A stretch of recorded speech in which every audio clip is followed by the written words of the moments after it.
Brazil পড়েছে মহাবিপদে। FIFA world cup 2026 ড্রতে Brazil পড়েছে group সিতে, যেখানে তাদের সঙ্গে খেলবে মরক্কো, হাইতি এবং স্কটল্যান্ড। ইতিহাসের সবচেয়ে কঠিন গ্রুপে পড়েছে ব্রাজিল। ব্রাজিল ফ্যানদের চিন্তার কারণ হতে পারে মরক্কো, যাদের ফিফা র্যাঙ্কিং হচ্ছে বর্তমানে 11। স্কটল্যান্ড, যাদের ফিফা র্যাঙ্কিং হচ্ছে 36। এই দলটাও অনেক ভালো, বর্তমানে দলটির ফর্ম ভালো আছে। তারপর হাইতির ফিফা র্যাঙ্কিং হচ্ছে 84, তারাও অনেক ভালো খেলে। এই দলটি যে কোনো দলের সাথে চ্যালেঞ্জ করতে সক্ষম।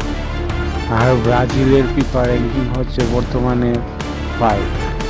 কোনো দলকে ছোটো করে দেখার মতো কোনো অপশান নেই, কারণ সবাই বিশ্বকাপ বাছাই পর্ব থেকে ভালো খেলে এবং ভালো পারফর্ম করেই বিশ্বকাপে জায়গা করে নিয়েছে। 5বারের বিশ্ব চ্যাম্পিয়ন ব্রাজিলের জন্য শুভকামনা রইল।